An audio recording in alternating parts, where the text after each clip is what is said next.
Please welcome the greatest footballer on the planet, Cristiano Ronaldo.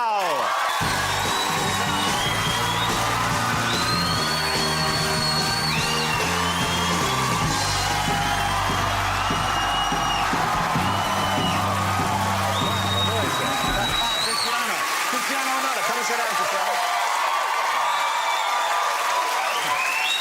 This side, right? Yeah, just over there, just over there. Well.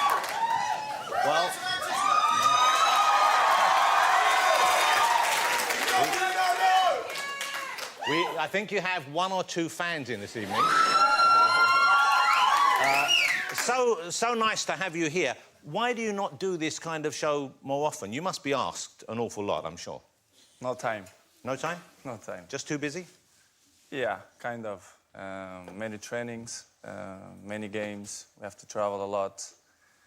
And basically, difficult. Yeah. Difficult. We don't have a lot of time. But it must be a nice feeling to be here and knowing these people are going crazy for you and people at home are excited about seeing you. That must be quite a good feeling.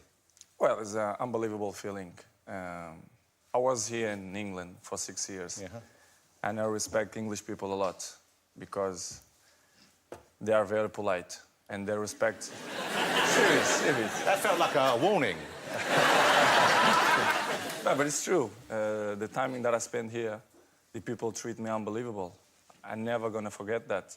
So this is why I say, and I'm going to repeat, English people, they are polite for me because they respect. Yeah. That's nice to hear. And I think we're proud of that as well. We are proud of it in country. So let's talk about the Ballon d'Or. The Ballon d'Or is FIFA's kind of idea of who is the best overall footballer this last year. Yeah. You have won it 3 times. Lionel Messi has won it 4 times. So you hold that at the moment. And we're coming up in January, I think. They will announce who has it for January, the next year. yeah. And obviously you would like it to be you. Will be in.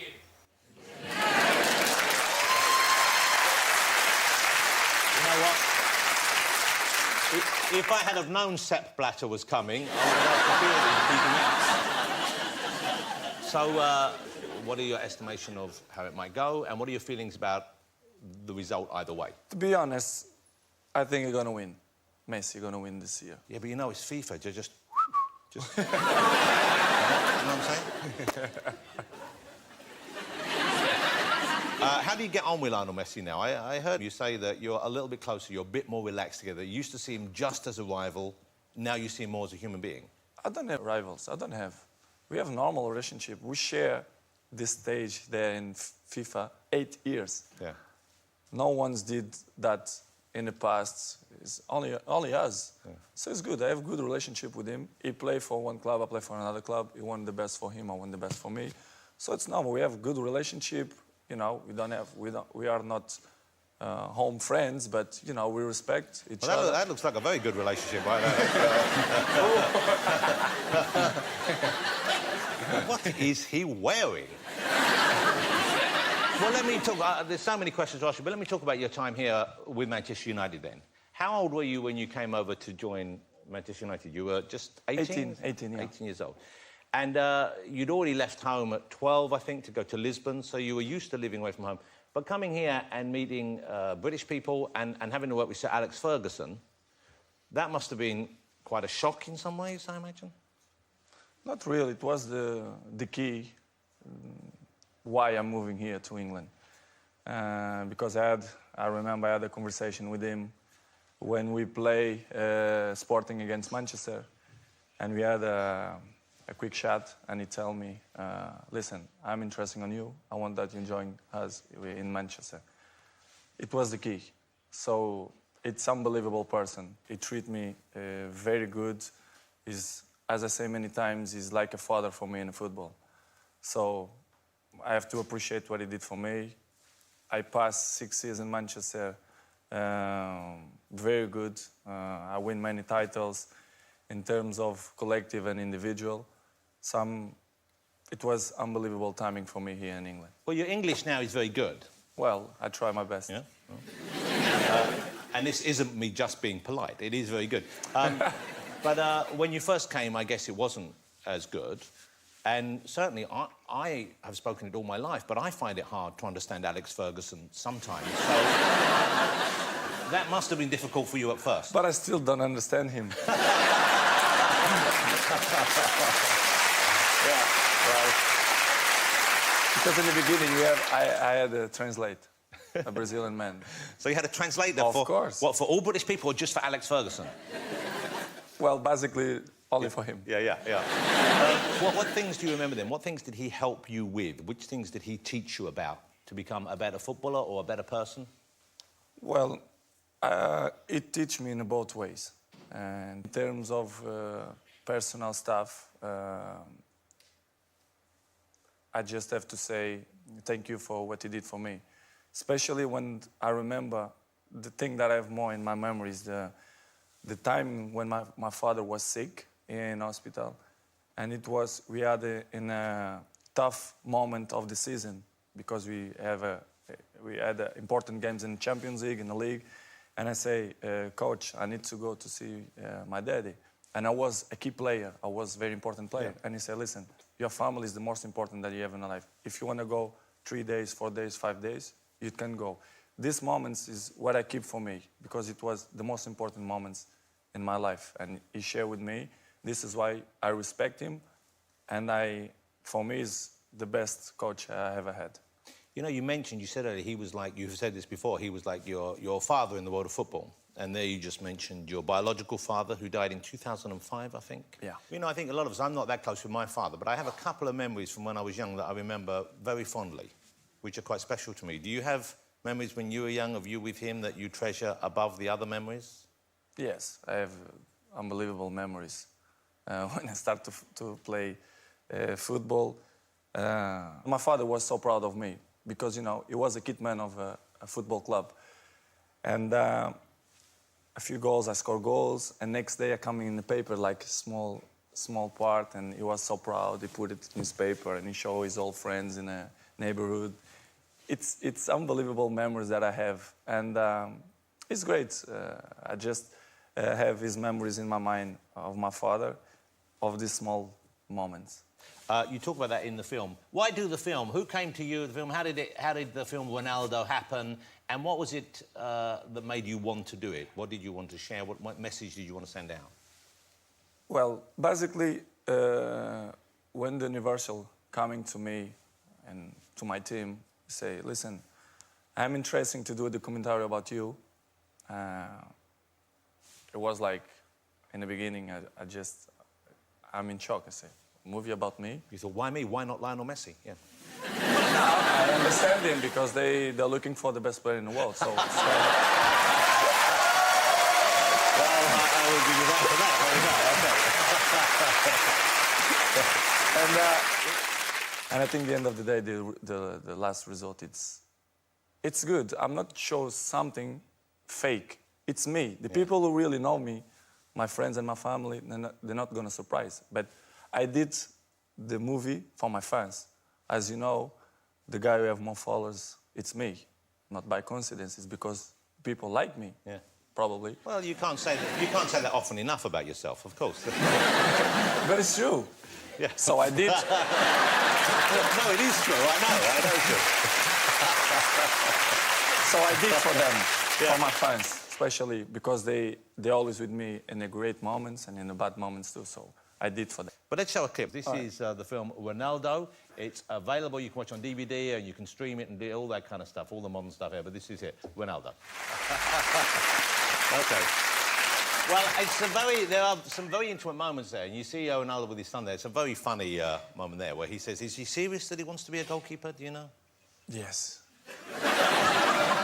And this is... It's going to be a huge problem for me. Okay, yeah. What are you going to do about that? But it changes mind every second, you know, kids. How old is he now? 5. Okay. Yeah, 5. And it changes mind all the time, but you're going to be whatever you want. Yeah. I don't make pressure because my fathers and my mom never make a pressure to me, so I'm not going to do this to my son. Well, also, I noticed this. Now, I don't know, have you seen Wayne Rooney's little boy, who seems like a lovely little boy? Mm-hmm. He went out to play recently and he had a tattoo on his arm. Not an actual tattoo, I don't think. I think it was a transfer, but who knows with the Rooneys. So, have a look at this. OK, so you see what was on his arm there? There you go. Now, if your little boy came home with Rooney on his arm, would that be cool? Would that be okay? No problem. Okay. Yes, no problem. What about if you had Messi on his arm? No problem. Okay.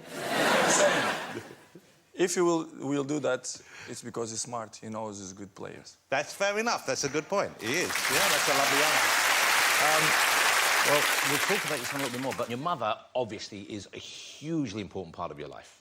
She figures quite heavily in the movie. She's a passionate supporter of you, and obviously she loves her whole family. You can see that. But one thing that amazed me is that she says in the film, and you're there, that you were an unwanted child. She didn't want to keep you. Mm-hmm. Now, that must be a shocking thing. The first time you hear that, that must be... No. Normal. But for you to hear that, I know it happens a lot. Don't change nothing in my mind. Nothing. You see in the film how stressed she gets.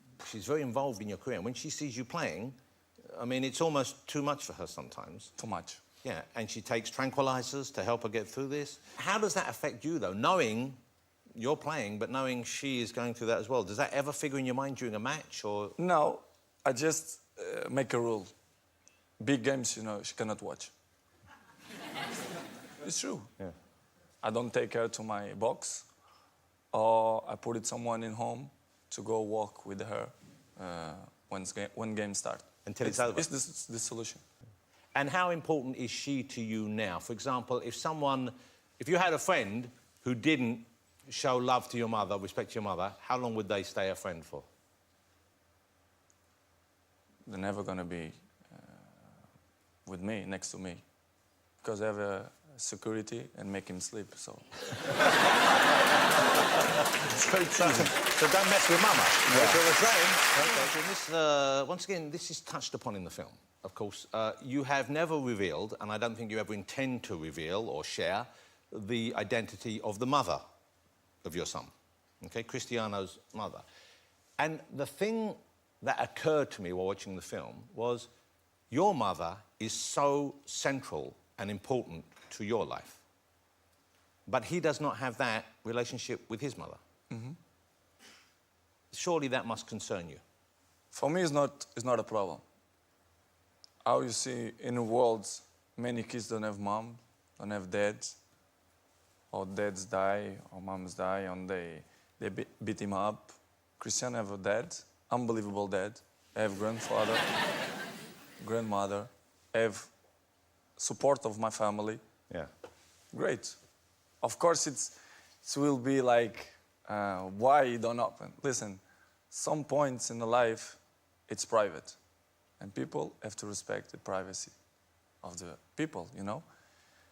When Cristiano gonna grow up, I'm always gonna say the truth to him because he deserves, because it's my son. But I'm not gonna say because people want me to say. Yeah. You don't owe the world an explanation, exactly. But you obviously feel that you would owe him the truth and be happy to... What age do you think... I mean, presumably he asks already, but when will you share with him? I'm not worried about that. He's gonna understand his daddy. Yeah. He's gonna understand. I'm sure 100%. 100%. He's gonna understand me.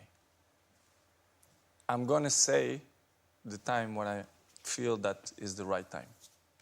I don't know, 10, 11, 12, I don't know. Let's see. You know, your son, the life he has, in many ways, but not in all ways, but in many ways, could not be more different from the life you had at his age. When you were 5 years old, you were on Madeira, is that right? Yes. Madeira. Small island, Portuguese island. I guess, how many cars did your father have when you were 5? Yeah, small cars, yeah, many. Okay. No. Toys, but did he have an actual car? No. He didn't even have a car? No. How many cars do you have right now? I don't know. Yeah.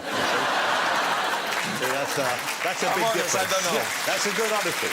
Because there's a funny scene in the movie where you pick your son up from school in a Rolls Royce, of course, and you get him home and say, come and see which one's missing, which one's missing. And he's going, I don't know, is it the Porsche? Goes, no, look. He did it. And then he goes, Lamborghini. He went, yes, why didn't you want to see the Lamborghini? It's like, he's 5, and he has to know which car's missing. So my question is, do you ever worry about that? Do you ever worry about what your life will give him growing up that you didn't have? Because obviously, although you had, from the outside for many people, you had a tough life and you didn't have those comforts, but he has maybe too many. He has maybe too much available. How do you approach that? It's not easy. Not going to be easy. But for me, in my mind, the way I'm thinking, it's all about education. If you will give good education, it will be strong. You will know and you will know appreciate the things. I cannot avoid to show him a good car, a good houses, a good quality of life. You cannot avoid, you know. Yeah, because you have that, of course, and Exactly, you have earned exactly. that, yeah. I cannot avoid. What I have to do it? If you will be in my shoes, what you going to do? It's all about education. You have to give good education and to pass to him, listen, to win this, daddy, work hard, you know, to have this house, to have this car. I cannot do anything more. Here's another little clip. I want to show you this. It's lovely because I think the thing that I took away from the film as much as anything else was the closeness and the love you have for him and he has for you. And it's a very sweet and very special relationship. This is Cristiano with his son in the film. So sweet. That's really lovely. You know,